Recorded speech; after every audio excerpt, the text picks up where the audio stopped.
Hello everyone and welcome to the Complete Sports Updates. This is the show where the latest and trending stories in the world of sports are brought to you. My name is Abib Kuranga and our guest for today is Adeboye Amosu. Together we shall be taking through the grounds as far as sports and stories in today's episode is concerned. Welcome to the show, Boye, and how are you doing today? Thank you, I'm good. Good to be back on the show once again. Absolutely. It's always an amazing feeling to be back on the Complete Sports Updates. The home-based Super Eagles of Nigeria have crashed out of the African Nations Championship following a humiliating and embarrassing 4-0 defeat to Sudan. And right here on Complete Sports Updates, we shall review what went wrong for the Super Eagles B, as well as taking a brief look into the preview of the 2025-26 Football League season right there. And so we welcome back once more to the show. And you actually witnessed it live and direct. The home-based Super Eagles actually crashed out of the CHAN 2024 following a very, very shocking defeat to Sudan. 4-0 right there. They actually lost their first game against the defending champions of the competition, Senegal. Yeah. So what say you about the performance of the Super Eagles B in this competition? Well, I have to borrow a leaf from what you said. It was an embarrassing defeat for the home-based Super Eagles. A lot was expected from the team, especially if you look at their performance in the qualifiers, the way they swept through Nigeria's eternal rivals. That's talking about Ghana. The Black Galaxy of Ghana. Everybody was expecting them to at least go as far as the final, but lo and behold, they lost their first game against Senegal, put up a respectable performance in the game. But what we saw against the Sudanese was embarrassing. They started the game very well, scored a goal that was shocked off for offside after a VAR review. But after that, the team collapsed and conceded 4 goals.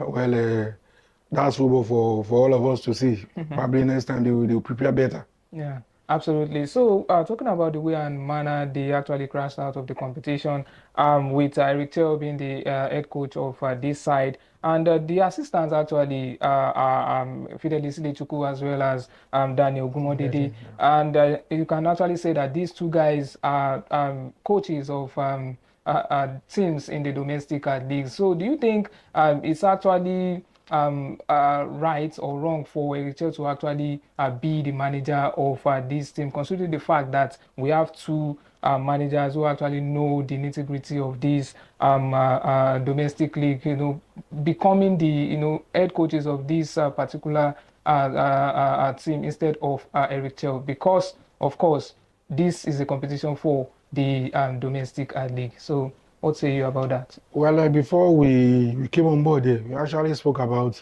a lot of things about the team. It's about you looking at the advantage and the disadvantage of Eric Chelle taking charge of the team. People have been clamoring for the inclusion of home-based guys in the Super Eagles. Eric Chelle took 10 of these guys to the Unity Cup in London. Fine, we didn't see some of them in action. But for him to know the players better, I need to work closely with them. That is part of the advantage of the team, you understand? Disadvantage is we have Daniel Ogumodede and Fidelis Lechuku, just like you said. They were in charge of the team during the qualifiers. They know the nitty-gritty of the MPFA, that's the Nigerian Professional Football League. They know these guys better. I'm talking about the players. And if you look at the time they spent in camp, it was like 2-3 weeks before the start of the tournament. So that's why I said you have to look at the pros and the cons. You understand? Fine, the thing has backfired now, and there's nothing we can do about it. Absolutely, there's nothing we can do about it because the deed has actually been done, and the Super Eagles B have actually crashed out, and they still have a game to play against Congo, but it's more like a dead rubber. They actually out of the competition. So let's talk about Eric Chelle's future. Do you think the early exit of Super Eagles B will have any implication as regards to his future as the Super Eagles of Nigeria as head coach? Well, it's a tricky situation for him because the critics, they are out. Don't forget the Super Eagles World Cup qualifying matches. The team won 1 and drawn 1 the last time they were in action. That was against Rwanda and Zimbabwe. Yeah. So going into the next round of games in September against Rwanda and South Africa, it's going to be a dicey one for Eric Chelle. Like I said, an ardent football fan, an average football fan in Nigeria, is a coach. Just like you always say. Yeah, let me put it that way. So the critics are out.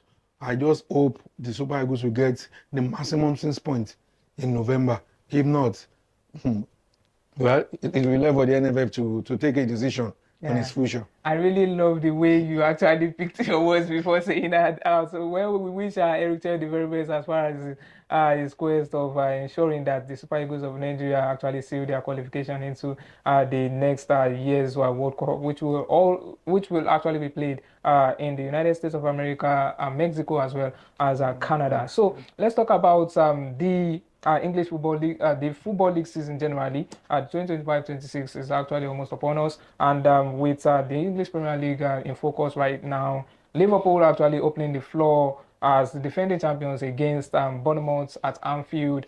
And, they've actually been so many talks about how the team have strengthened, how their rivals also in Chelsea, Manchester City, Arsenal, even Manchester United also have actually strengthened also accordingly. So what say you about the English Premier League season? Who are your early favorites as far as this season is concerned?